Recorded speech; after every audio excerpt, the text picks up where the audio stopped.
Welcome to Michigan Reimagined, a spotlight podcast. And here's your host, Chris Buck. A little more than a year ago, I interviewed a local company that was growing by leaps and bounds. Today, we get to visit again with the Orthopaedic Rehab Specialists, a mid-Michigan physical therapy firm, and learn about many of their new endeavors. Please welcome back to the show the Chief Executive Officer of ORS, Mr. Kevin Barclay. Dr. Kevin Barclay, sorry. No, it's actually okay. Are you or Mr.? Well, I'm Mr. I'm an old man. So You got it. Welcome, Kevin. How Thank about you so that? much for having me back. It's Absolutely. So tell us a little bit about Orthopaedic Rehab Specialists.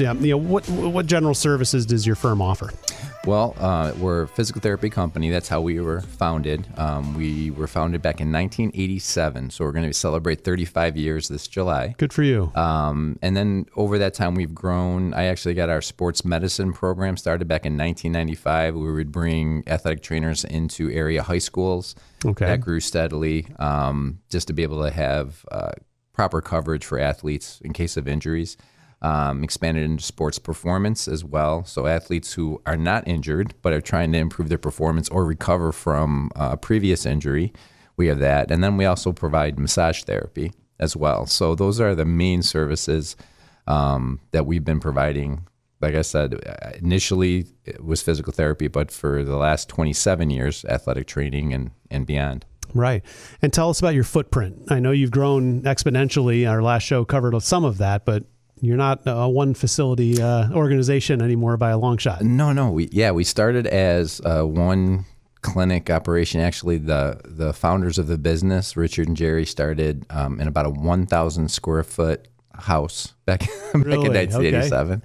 And they doubled that 2 years later. So that was a big move. But then we really have been a one clinic location for about the first 16 years. And then growth came about with people actually asking for our services or needs or athletic training services. And then we put a clinic near the school. It was just kind of, steady growth, nothing super exponential. But then, we started growing more in the Lansing area, and we had some just incredible PTs who wanted some leadership. And, the choice is either to expand and provide opportunities for them or watch them go someplace else. So a lot of the expansion really came about with, what opportunities can we create? What geographies do these people want to be in? Plus, where can we serve? I think last time we talked, we had gone through something we didn't imagine, and that was through COVID. We added 3 clinics. But by the time that was all said and done, we had a place for every one of our young people who had some management leadership experience. And that's really where the growth will continue to be, is provide opportunities for therapists. Right. Okay. So it is popular demand on both sides, right? Customers saying, I want to continue to use you, or I'd love to have you geographically here, or you run out of appointments and need a new facility to accommodate the growing number of people who want your services. But then also the technicians, right? The service providers that want the leadership and the ability to grow within the organization. Oh yeah, I mean, physical therapy as a profession will probably just continue to grow as people continue to stay healthy, live longer, stay active longer. But then for us it's just a matter of if we want to continue to build the family, so to speak, and provide opportunities, then we have to match them up, or like I said, they'll seek opportunities elsewhere. But someone else will expand if you don't, right? Yeah. One thing we really like is that every one of our managers right now started their physical therapy career with us and have been with us anywhere from 3 to 14 years, and have not gone anyplace else their whole career because they've just enjoyed it. So that's kind of what we want to continue, is a legacy and a chance for growth, throughout however many years they want to be with us. Well, that's special. I mean, so to have retention and people that are believing in the philosophy, right? The brand, the mission, however you want to word it. So, what makes ORS different? What is it about your culture or the way you deliver your service or market yourself or whatever it is? But what makes people come to you and stay? Well, that's always been hard, because it's almost like, when we were helping my kids, I'm so good at math, it comes naturally to me just to try to teach the kids math. I was like, why can't you get this? I don't understand it. So when I used to get that question years ago, it'd be like, I don't know. This is how we do things. We work as a team, communication's open, we like to have fun. But we actually have had a couple of physical therapists join us in the last couple of years that worked at other entities. And it is those things kind of just affirmed. And that is, what we want is what's best for the patient. As we're doing that, we want our staff to have fun, enjoy each other, and have good connection.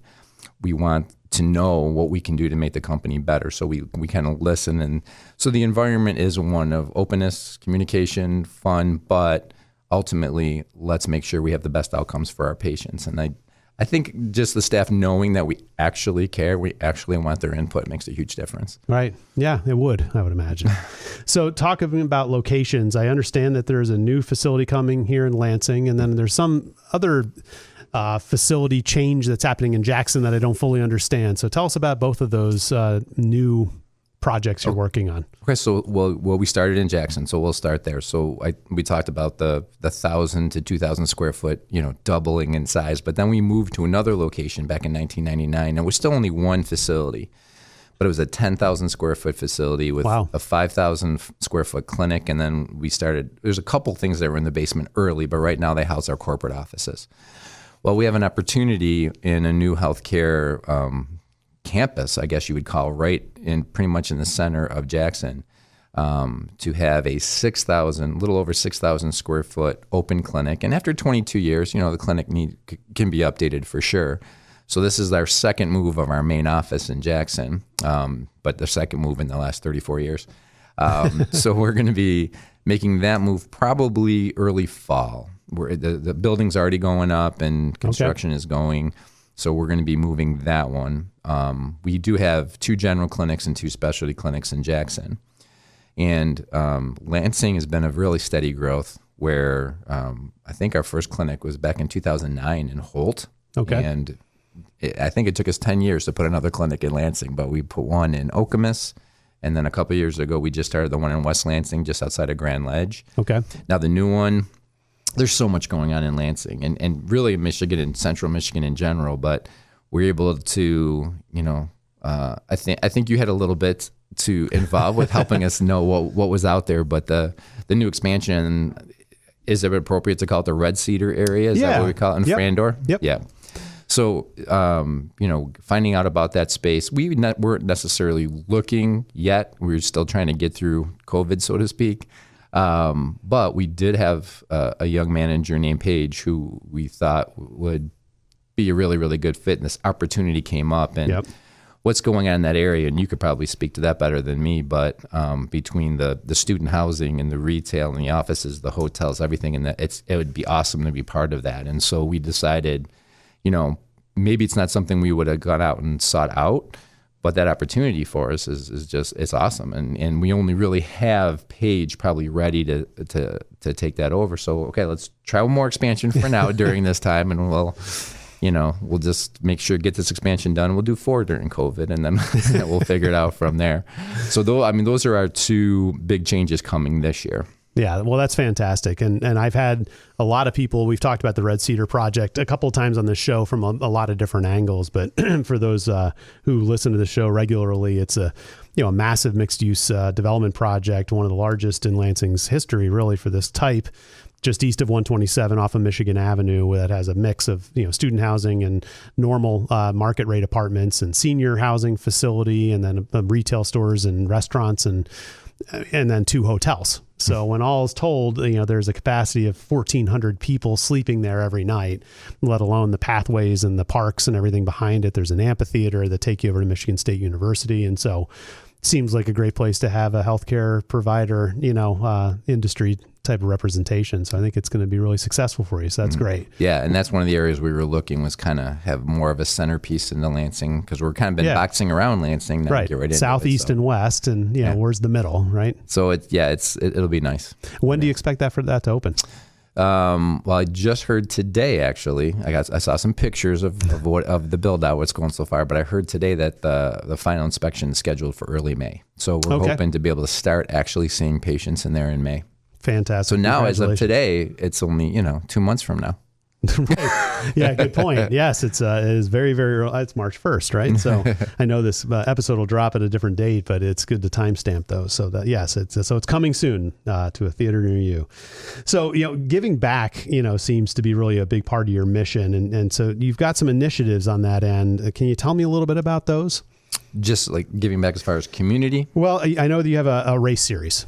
So why don't you tell me about the race series and how that started and what it's meant to accomplish? Yeah, it's a few years now that we've been working and sponsoring the entire Jackson area race series. And in the last couple of years, we've connected with one of the major sponsors we've connected with is American Heart Association. Being able to have them provide information to our staff, to the runners, and right there and be present. And they're helping with some of the sponsorships, but each separate race has usually either a charity organization that they're connected with, and we're able to help support that through the race series as well.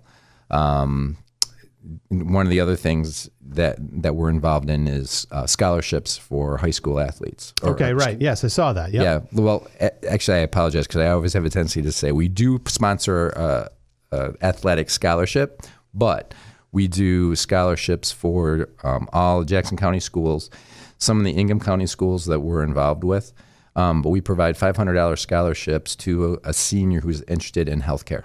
Right. And so, and what we've been able to do with that, it's been a lot of fun, is at the end of the year, we have a dinner, bring in a speaker, provide them their scholarship checks, and then we try to stay in touch with them going on through there as well. So that's another connection we have. Try to give back to the kids and really help guide people, if they want it, to their career path. Well, I mean, every little bit helps too. Mm-hmm. I mean, and to get your brand out there and to give back is great to people that are in that mindset. So, and then I read something about the Employee of the Month program. That's been going on for a lot of years. So we have an Employee of the Month, and it's all kind of, we get nominations from all over the company. It's definitely grown as the company's grown. Yeah, sure. And then when we have the Employee of the Month, that goes along with our Casual Friday. So on Casual Fridays, people want to wear jeans or sneakers or something and dress down. They pay $5, to be able to come in and dress down. At the end of that month, the Employee of the Month gets to choose all the money collected for those Friday. All of that money goes to the charity that they choose. Yeah. So we've been doing that for a lot of years. It's been a lot of money that's gone out to different charities, and we always tell people, you make sure to dress down and pay up so we can get these charities taken care of. That's good. And then I read also that you have an affiliation with a new basketball team that's coming to Lansing, right? The Lansing Pharaohs kick off their inaugural season here in Lansing in mid-March. I think it's Friday the 18th. They begin their first season, and you partnered up with them. What will you be doing for them? Yeah, we connected. First we were looking to help in any way to sponsor, and then one thing that came to light was, well, obviously they're going to need to have some type of athletic training or medical coverage. Right. So my partner Aaron, I think, was the first one to connect with Chris, and then he actually connected with Dr. Shingles about being part of the medical team. But then I got a chance to meet with Chris and talked about his goals and like how many trainers and what it would look like. So right. What we're doing, we're actually providing athletic training coverage during the games. We're also going to provide a recovery room. So, okay. I believe you've been able to talk to Chris recently, and one of the things they have is they have a home weekend and then they have a away weekend. So on their home weekends, in between games, or potentially if they have Friday, Saturday, Sunday, we'll open up one of our clinics, we believe our clinic in Holt, to just deal with injuries and stretching and things like that for them. So we'll be able to, provide that for them. We're trying to arrange it because there's some commuters, there's some people who live here. Right. Okay. Yeah, I didn't think about that. Yeah. So we're going to provide the on-site coverage. We have three main trainers: Melissa Pohorence, Burgett, and then Paige Ellsworth and Vince Motz. Those guys are going to be the main trainers for the games. And then Paige is going to be also heading up that recovery room, and we have many trainers and PTs that are going to be involved in that as well. Well, hopefully that'll be not only a necessary service and function for the team, but a fun partnership, right? I mean, have you partnered with anyone else in the similar fashion, or is this kind of unique to your firm? Well, as we've helped before with, I'm trying to remember if it was Lansing United. I think it was the first when Lansing United soccer team. Okay. their initial team that came out there, we provided the athletic training coverage for them as well. Okay. And we had some connection that way. But this is going to be fun. It'll be, I think it'll be a little bit more visible. Yep. And Chris is doing a great job of making sure that people know about it. And, I think I'm, going to try to be a little fan myself and get to some games. And I don't think I need to do any coverage right now. I think we've got that taken care of. But right. No, it's going to be a fun community thing. And again, another fun thing happening in Mid-Michigan. And I would imagine that the injuries, whether they're serious or not serious, are different by sport, right? I mean, so if you were to provide this type of service for a football team, you would expect to see different types of injuries than for basketball, than for track or soccer or anything like that, right? Yeah, and that's what I go to my trainers and say, okay, those of you, especially we talked, Melissa, who's going to be sort of taking the lead on the coverage. She was the University of Michigan women's basketball trainer for 14 years. And so she's got some pretty extensive experience. And what's great about her experience is she can know the specific injuries that are going to be more common for basketball players. Right. And Vince Page, every trainer that's going to be involved will have some background. And so we prepared for those type injuries. Yep. Primarily, even though we know pretty much anything can happen. Right on. So let's just touch on the pandemic a little bit. Now, last time we talked, it's very hard to do physical therapy remotely. Zoom doesn't exactly tell the tale of what needs to get accomplished. How are you doing today? I mean, you don't need to unearth all the negatives of way back when, but what are the challenges today? And are you through? I mean, do you feel like you're in a pretty good place now? I wouldn't say that we're through, but we're in a much better place. I mean, we still deal with even staff being gone because either had an exposure or a positive test. That's happening, thank God, less and less. Yep. But, there are times that we would have multiple patients cancel when there was an uptick. But then, like I said, there'd be times where we're in the clinic trying to cover for all the shorthandedness because, someone might be 100% fine but had the exposure. And so it has been very frustrating. I can say, in fact, I had a conversation with someone yesterday, asked about, how many people we lost from the pandemic. And, every one of our professional staff came back after the pandemic, which was awesome. That's great. And I do think it is the quality of our people that has allowed us to get through this for sure, because they've been patient. They've understood that we're going to make all the best decisions we can for them and for our patients.